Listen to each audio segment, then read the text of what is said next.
wins, what we're working on, and what's next. That is today on Who Cares About Men's Health, with information, inspiration, and a different interpretation of men's health.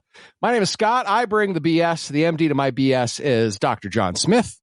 Good afternoon. And he's a Who Cares About Men's Health convert. It's producer Mitch. Hey there. All right. So one of the things that us as guys should do is we should be paying attention to our health. Health is something we kind of have to actively manage. And I think a lot of times us guys can take it for granted. We've talked about this before.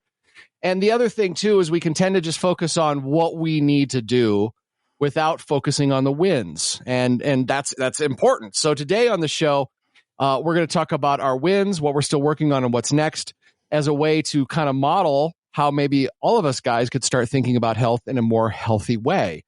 First of all, by celebrating those wins, acknowledging that we've got stuff to work on, and acknowledging that there are things that we would like to make a little bit better. So as we work through this episode, I would love you to think about what are your wins. I bet you that's going to be the hardest one for most guys to come up with.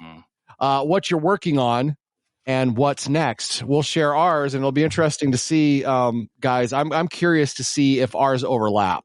Like if the three of us overlap, if there's any common themes. I'm sure it is. I'm imagining there will be, but I guess we'll find out. So I'll go ahead and kick off mine. My wins. I've been consistently strength training 2 times a week for a year now, which is a huge win for me. That's way good. That's consistent. Yeah, I weight trained all my life for like 2 months at a time and then 8 months not. So this has been huge for me. Another one of my wins. 2 months ago, I stopped drinking. I stopped drinking beer. That was normally my beverage of choice.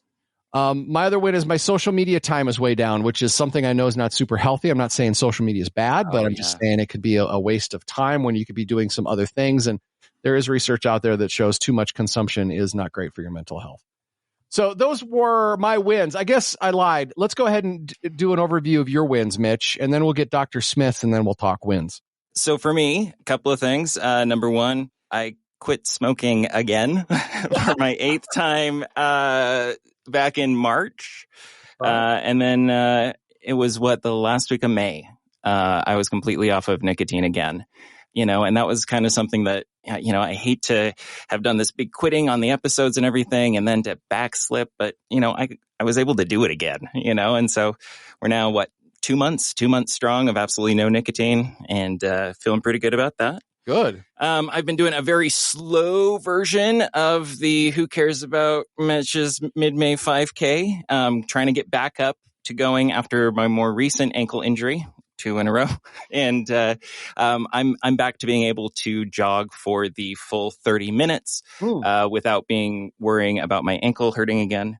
That's awesome. And I finished couples therapy, which was a weird thing we might want to revisit in the future. Really? But yeah. I didn't know you were doing couples therapy. I know. So without going into too much specifics just yet, but it was 10 months of kind of figuring out relationships. And it was a ride, and it is a very different place today than it was, last fall or whatever. So cool. Really kind of cool. I'm really proud of that. All right, Dr. Smith, since you're a doctor, I'm sure you've got none of these because everything is just A-OK, A++.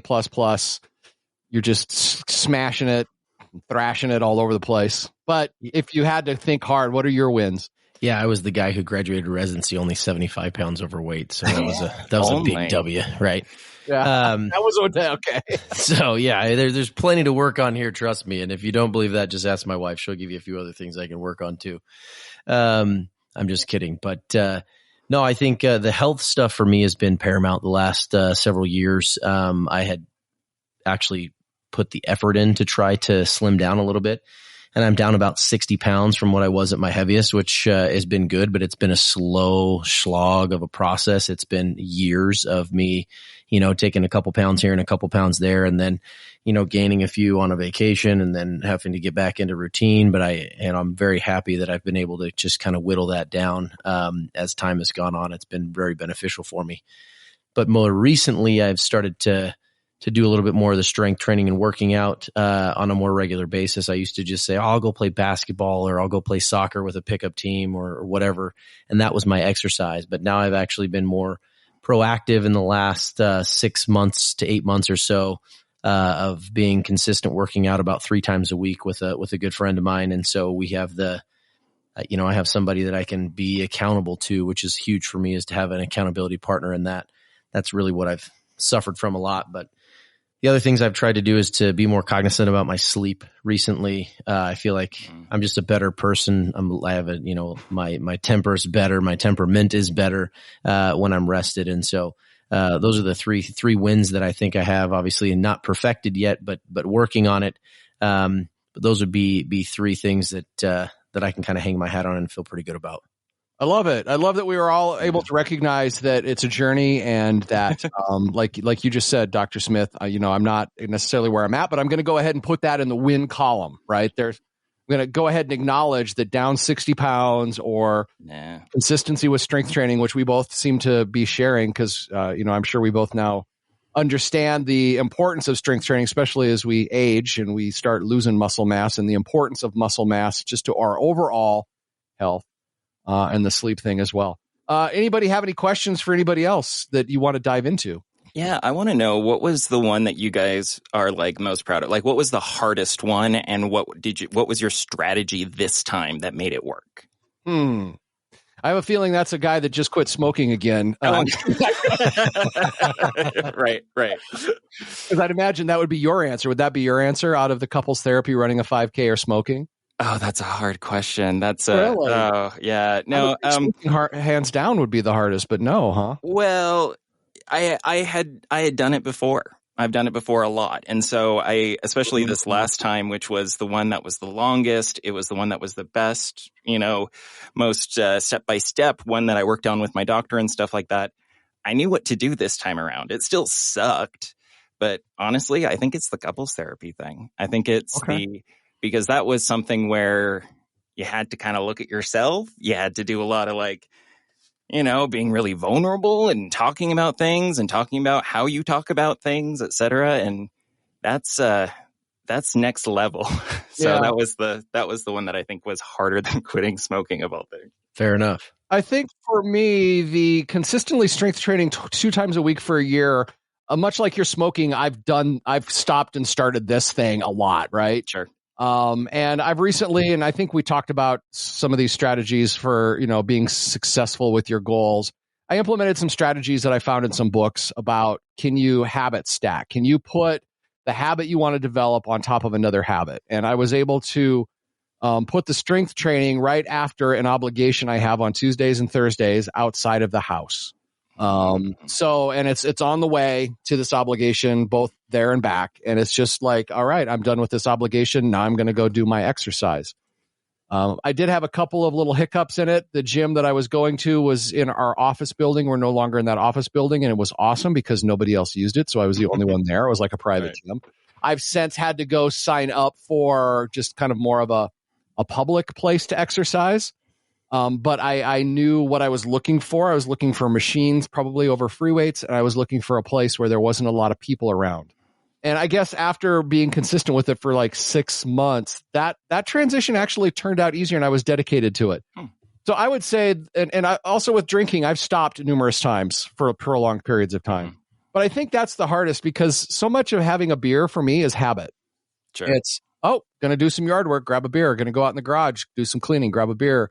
It's a Friday night, going to sit down, have a couple beers. So being able to get put in, and I'd imagine smoking is kind of the same way.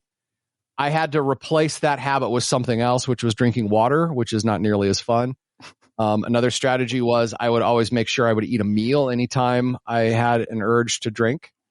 And I started kind of getting these drink mixes to satisfy my sweet tooth. So like, your Crystal Lights or stuff like that. And that helped. So I would say for me, it was drinking. How about you, John? Which one was it for you? I'm going to guess with the 60 pounds based on the fact you said it took a while. Yeah, it took a long time. It's funny. There's a picture in one of our clinics in the break room refrigerator of like the first couple months I was in the office. We had a meal with the staff, like we just brought in lunch or whatever, and someone was taking pictures and they put one up on the fridge, and there's a clear distinction of the way I look now and the way I look then. And we have new employees that come in from time to time. And someone will say, "Oh yeah, Dr. Smith's picture's on the fridge," and they'll walk in there and they'll go, "Where?" Oh, that's cool. Yeah. And then I'm like the fat guy in the back with the glasses, because it was during COVID where we had to wear like eye protection and stuff, and it was like right when we had kind of come back from being out of the office and that, and so it was kind of funny. And so no, it's really great. For me, it was just kind of a paradigm shift. I love to eat. Like it's part of the things I do. Like when I go places, I look for opportunities to have the cuisine of the place that I'm at. I feel like food to me there's so much that you can gain and garner from food, and also sitting down and breaking bread with people, so to speak. And so it was a paradigm shift because I loved breakfast, and I will just eat like 1,000 calories at breakfast, and then I'll have lunch, and then I'll have dinner. And by the time I'm done with the day, it was huge. So I kind of did a pseudo intermittent fasting where I don't intermittent fast because necessarily the benefits of intermittent fasting, but just the benefit of me not taking in 750 calories during that first meal of the day. Right. And so that was really the thing. And it's one of the things I've stuck with. And I always joked with my wife because, after I got out of residency, I was like, man, I need to lose some weight. And it took me a minute to get the kind of the desire and drive to just say, okay, I'm going to do it. And then once I did it and I felt better, it was so much easier to keep doing it because I was like, oh, I feel so much better than I did when I, now that I'm down 25 pounds, 30 pounds, 40 pounds, 50 pounds, you feel better. You move better. There's just all those things. And so that's really been a good motivator for me, is like feeling better, being able to move better. When I do go play, pick up basketball or I play soccer with people, it's like my body moves better. I feel better. And, so that's the one I'm probably the most proud of, because it's not something that is super easy, and I do enjoy eating. And so, it's one of those things where it's more of a, I do have to have the discipline to do it. Yeah. Well, that's cool. I think kind of a theme I heard here that can be important for us guys to remember is, sometimes success takes time, and sometimes there's a few failures before we start getting to a point where we're like, oh, I'm starting to see some success. You might try something and you might do all right for a little while, and then you kind of fall off the wagon or whatever. Mm-hmm. So, I mean, that's fine, right? That's part of the process, I think. And sometimes I think as guys, we can think, well, then that means we're a failure. Why do I even continue to try? Like, if you can't just decide you're going to do something and do it. But that's not realistic, I don't think. So I'm hearing a little of that in all these stories. So no, I was just going to say, like, the sports analogies, like you've got these teams that are these like amazing teams, and none of them are ever undefeated except for the Dolphins. And guess who didn't win the Super Bowl? I mean, in reality, you got to look at it. You're going to have the days where you're going to take an L, and that Chicago Bulls team still lost 10 games, 9 games, whatever it was. And, I mean, it's, those are the things you look at and you say, you really have to keep perspective of like, hey man, I'm not going to be perfect at this. There's going to be a day where I'm going to wake up and go, I want a breakfast sandwich really bad. And I'm going to go get a sausage, egg, and cheese breakfast sandwich, and I'm going to eat the hell out of that thing. And it's going to be 600 calories, right? Is that really an L though? No, I mean, it's not for that day, but again, like It's not the norm that you're trying to help you reach your goal. Right. Right. But I think the other thing that you brought up and, is replacing that beer with something else. I think that's a huge one when you're trying to overcome some of those things like, cigarettes and if you wanted to stop, drinking or, other habits that you have, you've got to replace it with something, because our lives do become so habitual. You wake up, you go to the bathroom, you brush your teeth, you shower, you have this routine, right? When I do my yard work, I grab my weed whacker and a beer, right? And that has to become a new paradigm. Or like, when I go out with my friends and I do have a beer, I always have a cigarette with it. You've got to change that mentality if you're going to do that. And I think over the years of patients that I've helped through different things, I think that's a huge thing. While we get to the things we're still working on, is that. And then the other thing that I found is having an accountability partner. And that for me, like to parlay into the workout that I've been doing, is I had zero interest in waking up to go work out. And then this good friend of mine was like, hey, I don't like working out either. What if we both wake up and we're accountable to each other, where we both have to meet each other at the gym? And then you're expected to be there because I'm going to be there, right? And I'm going to expect to be there because you're going to be there, and I don't want to leave you alone. And so that's been huge for me. That's probably the only reason I've kept it going so long, is I wake up and I go, I can't leave that dude hanging out at the gym by himself, right? Yeah. And I think those are the two biggest things that we kind of look at to to look to help us get to that next level. Those are the things that help me get to the next level. Yeah. And another thing with these wins is sometimes you got to look at the mini wins, right? And something you said, Dr. Smith, reminded me of, like, with the habitual nature of beers, like, you're absolutely right. I went out to socialize with some people and I'm like, how am I going to handle this? I kind of want to keep this streak going. I don't want to do it, but that's normally what I would do is I would have a beer, or I have a friend of mine that we get hot wings every month. And I just had to say, all right, I just need to do it this one time. I just need to prove to myself that in this situation where it's a habit for me, I can say, no, I'm going to buck that. I'm in control. I'm not going to give into that habit. And then after that, if I decide next time, all right, well, maybe the modified version is I don't drink at home, but when I go out with this friend, I can have one, right? But I find that once you get those little mini wins, you start building on those and it starts building your confidence or whatever it is it builds. So, yeah, thanks for reminding me of that. I appreciate that. Yeah. All right. I think we could talk about wins a lot longer, but let's go ahead and start on our still working-ons. So my still working-ons, even though I've strength trained for the past year consistently 2 times a week, even though one of the reasons I gave up beer was to see if I could shed some body fat, I'm still working on my body fat percentage. It is higher than what is considered healthy. And I thought that the strength training and getting rid of alcohol would help because my diet is already pretty healthy, I think. But I must be eating too many calories because I'm really just kind of staying at the same weight. I went and got a bod pod, which is this thing where they take your body fat. And I wish I would have done it a year ago when I started strength training because I would like to have compared it to that. But instead, what I'm comparing it to is I'm comparing it to the very first bod pod I got 6 years ago. I'm in the exact same place I was 6 years ago, both in body fat and in muscle mass, which is a little disheartening because I've been doing this strength training for a year. Now, I don't know, maybe a year ago I was 5 pounds lighter on muscle mass. I have no way of knowing that. So maybe actually what's going on is good. I will say a little mini win for the body fats percentage in the bod pod is my lean body weight is exactly the same 6 years later as it was then, which I know as we get older, guys start losing that. So I'm like, oh, I'll take that, right? That's good.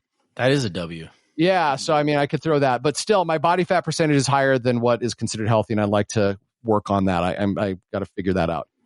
And that's kind of my main one, I guess. My energy level is another one we've talked about on this podcast. Sometimes it's tough for me getting through the day. I feel like my sleep schedule's pretty good. I think otherwise I'm doing, the right things. So maybe I do need to make an appointment for sleep apnea like we've talked about. I do have restless legs like Mitch does. Maybe I'm micro waking up numerous times throughout the night and I'm not getting a good night's sleep. But those are my working-ons. Those are the ones I'm paying attention to. Mitch, what are your working-ons? So same on the body fat thing. It feels like I'm back to jogging. I am back to working out with, my buddy Rob once a week, et cetera. And I am the same, and it's at unhealthy levels. And I try to, track calories. I try some of these like online programs and I'm still like heavier than I'd like to be. Figure that out, working on it, yeah. Ugh. But the one that's a little different for me that I'm working on is that this past year, I've been working with a ADHD specialist to get like all of my meds, all my brain chemistry like zeroed in. But one of the like side effects of changing from one thing to another is my sleep schedule is wrecked. Like I have the hardest time from, you spend a couple weeks on a medication trying to see if it works, what it does to your brain, et cetera, and you lose a bunch of sleep or you can't fall asleep or whatever. And so I'm now to this point where it's just like, I'm having insomnia again. I'm finding it difficult to stay asleep, et cetera. And so for me, that's something that I really, really need to either find a specialist about or just really recommit to some of that sleep hygiene stuff because it has been a rough couple months. That's tough. Yeah. Dr. Smith, what's your still working on? So many things. So many things. I wonder if for a lot of guys, this would be their longest list. Oh, yeah. No, I think, I'm still working on my weight. I'd still like to get down to what I would consider my fighting weight that I was at back in college. I think I could get down to that and still be very healthy. But that's going to take the next level for me to change my diet.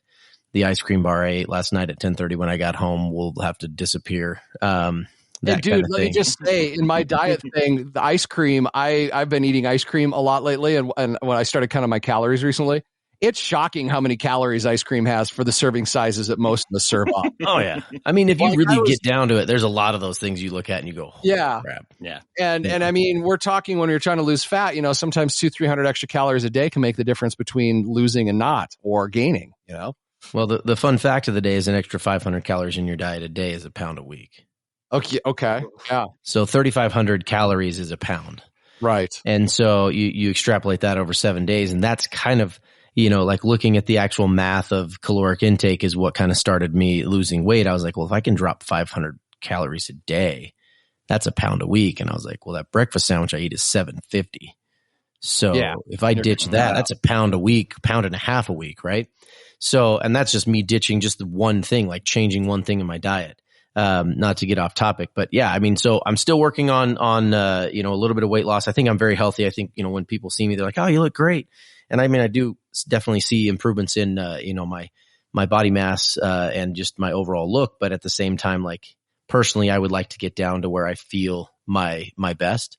And so it's kind of lame that it's a win and kind of a working on, but I think it also speaks to what you've said is it's a long-term process, right? Right. Another thing that I'm working on is sometimes my wife's like, are you not excited about this? And I'm like, what do you mean? Like, I'm very excited. She's like, you look absolutely like you would rather be anywhere but here right now. and in reality, like I'm excited about it, but I just don't, I guess I have like a blunted emotion or something where I don't show it, and I'm trying to be better because I think it does change the mood when like I do show a little bit more excitement. I don't know if that sounds weird to anybody out there, but I am kind of just I mean, as much as I like to joke around and cut up and have fun, like when like there's themes like that, like it's like I do have kind of just like, oh, that's great. And they're like, that's it? I'm like, yeah, I mean, that's great. Like, well, what are we doing? Are we jumping around? Are we high-fiving? I mean, we spinning in circles? But I think, I've noticed that like when I have more upbeat with like celebrating like the wins for my kids, I think that's where I've noticed that. And so I'm trying to be better with that, because generally when things happen, I just kind of take them at face value. Like, oh, that happened. That's great. Or, but it's not something where like I kind of go a little bit more. And I think that I've seen my kids, when I do that, I think it seems that they work harder. They feel the pride that I have in them. Does this sound weird, guys? No, it doesn't sound weird at all. I'm into it. Like I just, cause it's something that my wife will talk about. Like, you seem like like I understand you're proud of them, but like, it's literally like I'm the dad that's like, good job, son. Right. Like, and I want my kids to know like how proud of them that I am, because they work hard and they do their thing. And so I'm working on that. That's something that just like my personality, I don't have that, as much with those things. I kind of take it matter of fact. Like when my wife and I found out we were pregnant, with our first kid, she called me and she was like, hey, I took a pregnancy test. I was like, cool. And she's like, and it was positive. I was like, awesome. She's like, that's it. And I was like, I mean, it's not like it's not like we're abstinent. And I'm like, hey, I'm kind of shocked by this, Awesome's awesome. I was like, that's great, dude. Like, we were planning to start a family. This is great. But I wasn't like, that I think she wanted a little bit more out of it. And I get it from her perspective. It was a super exciting time. I was also probably terrified out of my mind at that point to go, dude, like, you're going to have to take care of kids too. You're probably not going to be good at this. But those are the things like that I work on, because I think that those things are important for me as a father, more so than anything with my kids, to have them feel that. And I mean, I could go on with other things on the list, but those are two that I've kind of put at the forefront at the moment. The excitement and the enthusiasm, exuding more of that. I think I resonate with that to the extent that I have a trait that I tend to be a little bit of a downer at times, and I'm trying to change that as well. And I don't know if this ties back to health. This is Who Cares About Men's Health, and I'm not a psychiatrist, but I'd imagine like in John, in your instance, like if you exude more excitement and enthusiasm, like you said, other people react to it. And it's kind of also for oneself, the fake it till you make it mentality, right? If one is more excited and enthusiastic about the exciting and enthusiastic things in life, and let's just face it, when those things come along, we should celebrate it and be excited about them. And it can be hard sometimes to remember that, because us guys can be kind of stoic in that way. Like we're excited, but we're not jumping up and down, Muppet flailing or anything like that. Right. Well, and I don't think it even takes that sometimes. I think it's just a little bit more of a bigger smile, Right. or like a bigger hug or a second high five or something like that. Cause it's like, I get accused of being like the dad from, like any movie that you see where the dad's just like humming it and he's like, good job, son. But he's really proud of his kid, right? Yeah. Like, they're proud of their kid, but it's kind of like the dad has to be the dad still, where they're like, I'm still watching you. Yeah. It's one of the things that my therapist has actually brought up before is I think he called it the vulnerability of emotional participation. And it's this idea that like men in particular, we need to be strong, right? And we need to subdue one thing or another. Even when we are excited, we don't necessarily participate. We don't bring that energy in because who knows how people will react to it. And so I think I'm struggling with the same thing too. So yeah, I like that one. That was a good one. No, I John. think that's really the way Mitch just put that, like, is like boom. But no, I appreciate it. Yeah. And I think it has to be beneficial to our mental and emotional health, right? Like I think there's research that says if you smile and laugh more often, you're healthier. Right? You're mentally healthier. So why wouldn't exuding more excitement and enthusiasm and sharing those moments with people and then feeding on their excitement and enthusiasm? I would have to believe that there's some research out there that says that this is a good thing. So, yeah. Well, I think I've mentioned too, like at work for me, I tell my staff that I'm not allowed to have a bad day. I don't know if I've mentioned that to you guys before, but like people don't care what's going on in my life. They're there with a medical problem and I'm there to help them with it. And so I need to be on when I'm at work, not in a fake way, but I need to put that stuff behind me as a professional and say, hey, I'm here to do this. And I can do the same thing with, my kids of I'm here to be your dad and, having that emotional vulnerability for that moment. I can celebrate this with you and really give you what you deserve in that situation. Yeah. I like that. Comparison to your work life versus your personal life.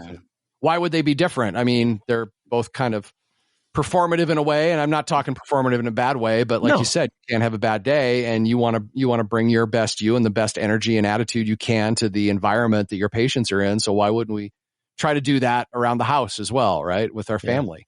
For sure. All right. So what's next? I'm going to go ahead and throw out my what's next first, my mental health. Lately, I've kind of been struggling to find motivation to do things and find things that bring me satisfaction. Don't put me on suicide watch. It's nothing like that. I have no desire to do any of that sort of thing, but it's just like everything's kind of meh. And I actually had a session with a licensed clinical social worker because what's ended up happening with this is I go through my brain in circles. What could be causing this? Is it external stuff? Is it my current job? Is it, something at home? Is it something inherently with me that's going on?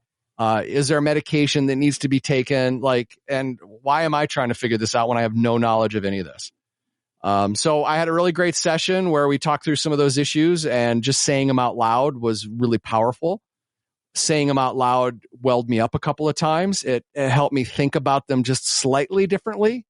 So I'm excited for the next session coming up, but that's the next thing I want to work on, is trying to find more in life that brings me satisfaction and joy. And I think sometimes we get caught up in what we have to do to survive, and I mean, what a place of privilege I'm talking about, trying to achieve this. And I realize that, but I think it's something just like our physical health, we need to actively engage in to try to, live the life that's the most rewarding for us, whatever that might be. So, well, congrats, by the way, of noticing there was something that was not leading you to live the best version of yourself for your life, and going and talking to someone. Yeah, don't congratulate me yet, because this has been going on for 10, 12 years. So. Oh, sure, I know, but we need to celebrate those little hey, I went and talked to someone, and it's not, I would tell the 10, 12, Scott from 10, 12 years ago, I'd tell him,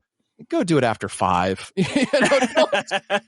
Sure. You haven't figured it out by 5. You're probably not going to figure it out on your own. And I mean, I've done a lot of work. I've read a lot of books, listened to a lot of audiobooks. I've tried to search for answers on my own. And, in a class that I teach an audio editing class. I tell them Adobe Audition can be brutal.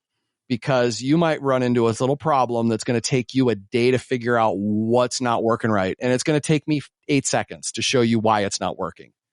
So why aren't I doing that with my mental health? Like Sure. somebody else might be able in 8 seconds go, well, have you considered this, Scott? And be like, oh, okay. No, I hadn't, and you're on your way. So that's my what's next, is really kind of pursuing that, because that's part of my strategy for trying to age well. As I get older and head towards retirement age, I'm still years away, like 10, 12, 14 years. But like, I want to set myself up for the best possible position for the next years of my working life and also for my retirement life. So that's why I've decided that's my what's next. What's your what's next, Mitch? Same. No, it's what's funny is that it's just been over the last couple of months that, I just kept telling myself, like, I was struggling with motivation. I've been struggling with, like, what am I even doing? I'm having a hard time, like, not, zoning out or just kind of going through the motions, et cetera. And in my brain, I was just like, oh, well, I know what I need to do. I need to figure out my brain chemistry. Oh, I know what I need to do. And so I spent like 8 months doing that. And then it's like, oh, I know. It's because I don't have a super strong relationship right this moment. And so I went and did all the super hard work. And I'm like, okay, great. Now I got that. I'm still struggling with it, And so it doesn't matter that all of these other pieces and parts were kind of finally solved. I'm in a much, much, much better place than I am today than I was a year, 2 years ago. But I'm still struggling with finding, excitement. Where can I find successes? And so my next is to recommit to the things that I have done in the past that I know have worked before. The journaling, gratitude, really focusing on that core 4 stuff. So I'm in my best physical state, so my mental state can actually enjoy being in this body that I have, And so that's what I'm working on. That's what's next for me. Got it. What's next for you, John? So mine, Mitch kind of hit on it at the end, is kind of my gratitude, or my just being grateful for the things around me. It's like you said, we got these, the first world problems of trying to fix certain things or different things. Like I'm beyond blessed in the things that I've been able to do in my life and be a part of. And I made a New Year's resolution to tell the people in my life kind of what they mean to me and how and how they've affected my life. Because I feel like, as we've talked, I recommitted to this after we did that episode with the mental health guy, where he talked a little bit about that kind of stuff. And I realized I had not been good at that. And so I've been really trying to focus on that, because I think strengthening those relationships, especially with people that I'm close with, and then just people that I don't see very often, friends, family members that I see that have really made an impact in my life, giving them the gratitude and letting them know what they mean to me has helped me to want to be a better person in a lot of ways. And so that's the thing that I want to just continue to work on and do. And that's my what's next, is to try to be as consistent as I can with that, because I think it makes the world around me a better place and builds my community to a better situation where it's beneficial for all the members in my quote community. And that's what I'm doing next. I love it. I love that all of our what's next had nothing to do with physical health. Our what's next had to do with mental health or emotional health, or, the social aspect of our lives brings, good mental health as well. Yeah. I think that was kind of interesting. I think that's a huge part. I think, we look around and that's really what makes everything good. Yeah. You can sit in a room by yourself and you'll go absolutely nuts. But you can be super fit and super healthy in that room alone, right? Right. And then you're still going to go nuts, but you'll be doing push-ups while you're nuts. Right. Just put a mirror in there so I can see how good I look, how you look. Oh, yeah. But those other relationships of, like you doing the couples therapy, doing those things and letting those people know around you, like, hey, you're the reason that I do this or that. And you really inspired me to do these things. I mean, a lot of those people, you may not know the impact that puts on somebody, but I think, those people, I want to make sure they know that they've affected my life in a positive way. But I think that stuff is the essence of life. And as I get older and mortality kind of sets in, as I see people around me as we age, and, those are the things that become important. And that's what I'm noticing. Well, this was a good conversation, I think. I think this was a fantastic conversation. Thank you for being honest and sharing very openly. I know that can be really hard for guys to do. While we talk about our wins, still working on, and what's next, it's always good to take stock of those things. Not only trying to pull out where your successes are, but acknowledge that you want to continue to improve on those. I think that's where guys, most of us really do well. I mean, I think we all identify the places we'd like to improve, but we don't celebrate the wins. And then maybe even looking at the horizon, how can I build on what I've built on already and, take it to the next level? Hopefully, as you listened, you thought about your wins, your working-ons, and your what nexts. If you would like to reach out and share any of those with us or have any thoughts or comments on the show, you can email us hello@thescoperadio.com. hello@thescoperadio.com. We'll schedule another one of these conversations, I think maybe another 6 months, a year from now. I like it. Good. I think it's good to continue to reflect and talk about it. Thanks for listening, and thanks for caring about men's health.